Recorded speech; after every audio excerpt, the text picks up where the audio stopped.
ನಮಸ್ತೆ Anvay kitchen and ಕ್ರಿಯೇಷನ್ಸ್ಗೆ ಸ್ವಾಗತ. Friends, ನಾನಿವತ್ತು ಮೆಣಸಿನಕಾಯಿಯಿಂದ ಒಂದು ಹೊಸ ರೀತಿಯ ಸಂಡಿಗೆಯನ್ನು ಹೇಗೆ ಮಾಡೋದು ಅಂತ ತೋರಿಸ್ಕೊಡ್ತಾ ಇದ್ದೀನಿ. ಇದನ್ನ ಹೇಗೆ ಮಾಡೋದು ಅಂತ ನೋಡ್ಕೊಂಬರೋಣ ಬನ್ನಿ.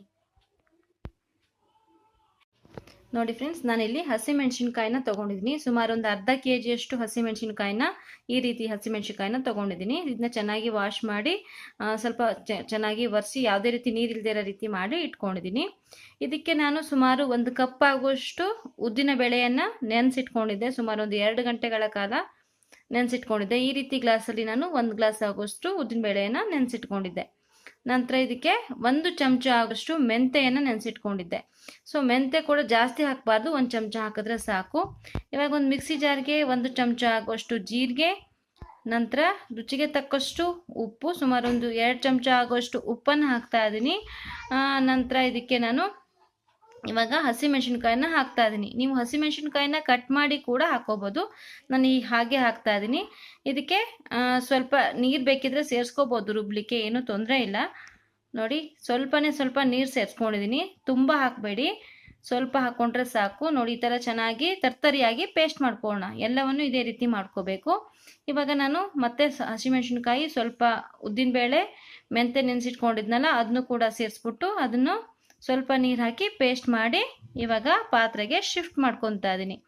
ಈ ಎಲ್ಲದು ಹಾಕ್ಕೊಂಡಾದ್ಮೇಲೆ ನೋಡಿ ಚೆನ್ನಾಗಿ ಮಿಕ್ಸ್ ಮಾಡ್ಕೋಬೇಕು.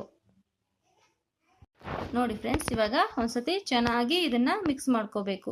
ನಾನು ಫಸ್ಟಿಗೆ ಹಸಿಮೆಣಸಿನ್ಕಾಯಿ ಮಾತ್ರ ಹಾಕ್ಕೊಂಡಿದ್ದೆ. ನಂತರ ಉದ್ದಿನಬೇಳೆ, ಮೆಂತೆ ಮತ್ತು ಸ್ವಲ್ಪ ಹಸಿಮೆಣಸಿನ್ಕಾಯಿ ಮಿಕ್ಕಿತ್ತು, ಅದನ್ನು ಕೂಡ ಸೇರಿಸಿ ಪೇಸ್ಟ್ ಮಾಡಿ ಇವಾಗ ಇದಕ್ಕೆ ಹಾಕಿ ಚೆನ್ನಾಗಿ ಅದನ್ನು ಮಿಕ್ಸ್ ಮಾಡ್ಕೊತಾ ಇದ್ದೀನಿ. ನೋಡಿ, ಈ ಥರ ಕನ್ಸಿಸ್ಟೆನ್ಸಿಲಿ ಅದಿರಬೇಕು. ತುಂಬ ತೆಳುವಾಗಿದ್ರೆ ನಮಗೆ ಹಾಕ್ಲಿಕ್ಕೆ ಆಗೋದಿಲ್ಲ. ನೋಡಿ, ಸಣ್ಣಗೆ ಹಾಕ್ಲಿಕ್ಕೆ ಆಗೋದಿಲ್ಲ. ನೋಡಿ, ಈಗ ಇದನ್ನು ತಗೊಂಡು ಜಸ್ಟ್ ಪ್ರೆಸ್ ಮಾಡಿದ್ರೆ ಸಾಕು. ತುಂಬ ಅದನ್ನು ಹಾಕೋದು ಬೇಕಾಗಲ್ಲ, ಅಂದರೆ ಪ್ರೆಸ್ ಮಾಡೋದು ಬೇಕಾಗೋದಿಲ್ಲ. ಜಸ್ಟ್ ಹಾಕಿದ್ರೆ ಸಾಕು. ನಾನಿಲ್ಲಿ ಬಾಳೆ ಎಲೆಯಲ್ಲಿ ಹಾಕ್ತಾ ಇದ್ದೀನಿ ಫ್ರೆಂಡ್ಸ್ ಸಂಡಿಗೆನ. ನೀವು ಯಾವುದೇ ರೀತಿಯ ಶೀಟ್ಗಳಲ್ಲೂ ಕೂಡ ಇದನ್ನು ಪ್ಲಾಸ್ಟಿಕ್ ಶೀಟ್ಗಳಲ್ಲಿ ಹಾಕ್ಕೊಳ್ಬಹುದು. ನೋಡಿ, ಈ ರೀತಿ ಹಾಕ್ಕೊಂಡ್ರೆ ಆಯಿತು. ಜಸ್ಟ್ ಒಂಚೂರು ಪ್ರೆಸ್ ಮಾಡಿದ್ರೆ ಸಾಕು. ನೀವು ಜಾಸ್ತಿ ಅದನ್ನು ಪ್ರೆಸ್ ಮಾಡಿದ್ರೆ ತುಂಬ ತೆಳುವಾಗಿಬಿಡುತ್ತೆ. ಇದು ಸ್ವಲ್ಪ ದಪ್ಪವಾಗೇ ನಾವು ಇದನ್ನು ಹಾಕ್ಕೋಬೇಕಾಗತ್ತೆ. ನೋಡಿ, ಇದೇ ರೀತಿ ನಾವು ಎಲ್ಲವನ್ನು ಕೂಡ ಮಾಡ್ಕೊಳ್ಳೋಣ. ನೋಡಿ ಫ್ರೆಂಡ್ಸ್, ನಾನು ಎಲ್ಲವನ್ನು ಹಾಕ್ಬಿಟ್ಟು ಅದನ್ನು ಬಿಸಿಲಲ್ಲಿ ಒಣಗಲಿಕ್ಕೆ ಇಟ್ಟಿದ್ದೀನಿ. ನೋಡಿ ಫ್ರೆಂಡ್ಸ್, ಬಿಸಿಲಲ್ಲಿ ಒಣಗಿಸಿದ್ದು ಒನ್ ಡೇ ಆದಮೇಲೆ ನೋಡಿ ಅದು ನೀಟಾಗಿ ಬಿಟ್ಕೊಂಬರುತ್ತೆ.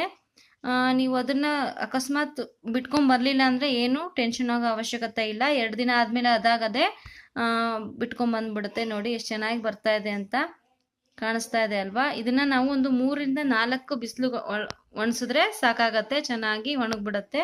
ಅದು ಕಲರ್ ಕೂಡ ಚೇಂಜ್ ಆಗುತ್ತೆ, ನಿಮಗೆ ಗೊತ್ತಾಗತ್ತೆ ಅದು ಒಣಗಿದೆ ಅಂತ. ನೋಡಿ, ಈ ಥರ ನೀಟಾಗಿ ಬಿಟ್ಕೊಂಬರತ್ತೆ. ನೋಡಿ ಫ್ರೆಂಡ್ಸ್, ನಾನು ಒಂದು 4 ಬಿಸಿಲಿಂದ ಒಣಗಿಸಿದ್ದೀನಿ. ಒಣಗಿಸಿದ್ಮೇಲೆ ನೋಡಿ ಅದು ಈ ರೀತಿ ಆಗಿದೆ. ಈ ರೀತಿ ಆದಮೇಲೆ ಅದನ್ನು ನಾವು ಸ್ಟೋರ್ ಮಾಡಿ ಇಟ್ಕೊಬೋದು. ಎಷ್ಟು ದಿನ ಬೇಕಾದರೂ ನೀವು ಇದನ್ನು ಈ ಸಂಡಿಗೆಯನ್ನು ಇಟ್ಕೊಬೋದು. ನೋಡಿ, ನಾನು ಕಟ್ ಮಾಡಿ ತೋರಿಸ್ತಾ ಇದ್ದೀನಿ ಅದು ಎಷ್ಟು ಚೆನ್ನಾಗಿ ಬಂದಿದೆ ಅಂತ. ಸ್ವಲ್ಪ ಗರ್ಗರಿಯಾಗಿಯೇ ಒಣಗಿಸಿಟ್ಕೋಬೇಕು. ಚೆನ್ನಾಗಿ ಒಣಗಿಸಿಟ್ಕೊಂಡ್ರೆ ನೀವು ತುಂಬ ದಿನ ಸ್ಟೋರ್ ಮಾಡ್ಬೋದು. ಇವಾಗ ನಾನು ಬಾಣಲೆಯಲ್ಲಿ ಒಂದು 4 ಚಮಚ ಎಣ್ಣೆ ಹಾಕಿ ಕಾಯಲಿಕ್ಕೆ ಇಟ್ಟಿದ್ದೀನಿ. ತುಂಬ ಜಾಸ್ತಿ ಎಣ್ಣೆ ಹಾಕೋದು ಬೇಕಾಗೋದಿಲ್ಲ ಇದಕ್ಕೆ.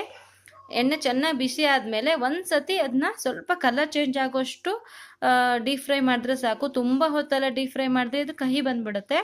ಜಸ್ಟ್ 1-2 ಸೆಕೆಂಡಲ್ಲಿ ಅದು ಬೆಂದೋಗ್ಬಿಡುತ್ತೆ ಎಣ್ಣೆ ಚೆನ್ನಾಗಿ ಕಾದಿದ್ರೆ. ನೋಡಿ, ಇಮ್ಮಿಡಿಯೇಟಾಗಿ ಈ ರೀತಿ ಕದ್ಬಿಟ್ಟು ತೆಗೆದುಬಿಡಬೇಕು ಕಲರ್ ಚೇಂಜ್ ಆಗ್ತಿದ್ದಂಗೆ. ಇಲ್ಲ ಅಂತಂದರೆ ಅದು ಸೀದೋಗ್ಬಿಡುತ್ತೆ, ಟೇಸ್ಟ್ ಚೆನ್ನಾಗಿ ಬರಲ್ಲ.